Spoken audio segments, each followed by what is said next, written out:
But Tony, you talked about the ACC being tougher this year. It seems like Georgia Tech and Virginia Tech both played good games against you, but what are you guys maybe not doing as a team right now that's preventing you from getting wins? Yeah, no, definitely deeper. Both teams played well on the road. Different things in both games. Georgia Tech game, you can look obviously at the offensive rebounding, the points, second chance points that Georgia Tech got, and we didn't shoot as well from the free throw line. Got some open looks from three and even missed some close shots. So that execution there hurt us. I thought defensively we were better, even though they made some contested shots.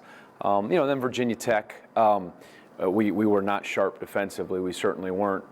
We hit some threes, it was a little different thing, but that's why we really addressed defensively, trying to sharpen up. But if you're not playing at a high level against anybody in our league, home or away, it's going to be very difficult. And I think that's obviously the strength of this league. And, on the road, going in those situations, those teams played some real good games. A couple of their key guys got hot that really challenged us. So we've got to continue to just try to find quality basketball, continue to execute, and try to play with great heart. That's kind of, we always say, that's the entry fee to being competitive. Then you gotta execute and make some plays, whether it's down the stretch or during the game, to be successful. You'll face a good guy in Sheldon McClellan for Miami. I just talked about him. He had a big game against Florida State this past weekend in the second half. Yeah, transfer from Texas, very good last year. Very athletic, strong guard. I think Miami is very like us. They have so many veterans, and they have a strong interior player. Rodriguez at the guard, Newton's playing. They got a number of terrific players, but he's a guy that can slash, hit threes, very athletic defensively, very complete, and really knows how to play the game. And they certainly have the makings of a heck of a team this year. You can see that watching Miami. How much in practice, this time of year, I know a lot of times it's devoted to this next team coming up and the next opponent. How much more are you maybe focusing on you guys and getting things right this time of year as opposed to maybe? Yeah, very similar to what we've done in the past. You're always, you have to prepare for your opponent. You have to know who they are, understand what they do, but you have to be as sharp as you can and do what you do, because that's how you're going to be at your best when you're sound. So it's a similar formula that it's been in the past, and then there's certain areas that need to be addressed after each game.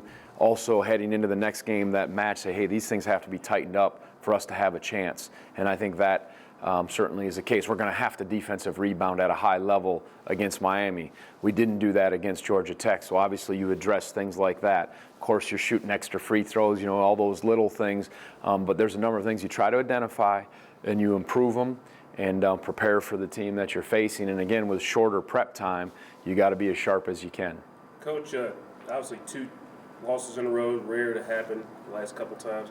What's the mindset of the team after these 2 losses? Yeah, try to, come together, and you're back at home playing a real good team.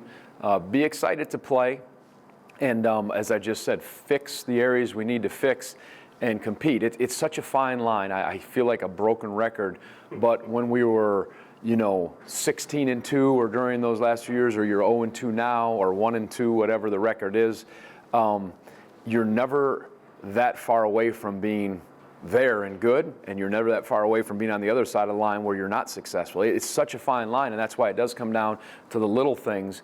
And hopefully you grow from this and learn it, and you're in one of the best leagues. I believe the best league depth-wise in America. So you're going to have to be right and ready, and hopefully again we'll grow from it.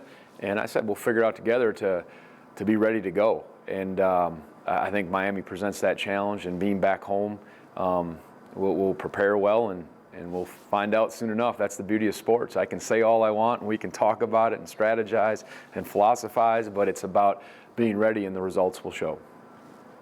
Anthony, the last 2 games has ended up with pretty good statistical games from an offensive point of view, but it seemed like he's been a little uncharacteristically frustrated, or has maybe not quite gotten the easy looks he was getting earlier in the season. Has that been something schematically that other teams have done to kind of keep him out of his comfort zone?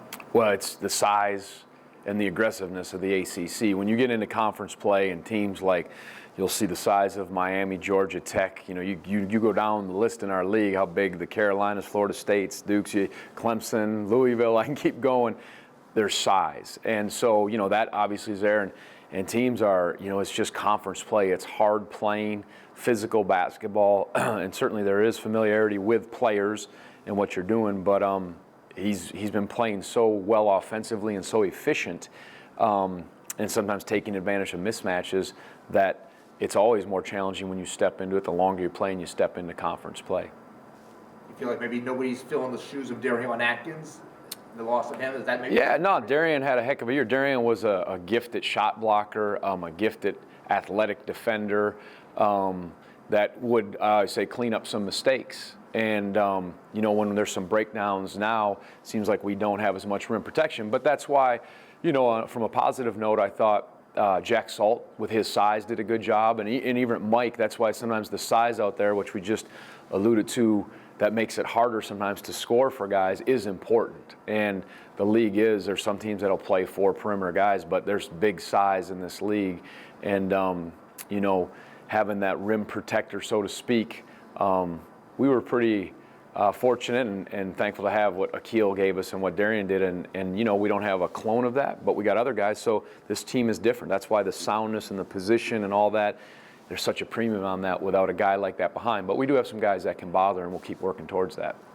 You mentioned a little bit about this, but is this as good a time as any to be home tomorrow night? We're gonna find out. Yeah, no, we're gonna have to play at a high level. We're gonna need the life of the crowd, and our guys got to bring it. And you're gonna have to play from start to finish. So again, it's a team that'll probably be a top 10 ranked team, and again, rankings, whatever those are, but they're just good, and we're gonna need it all. Is there a key to success to beat Miami tomorrow night? Play well. There's my key.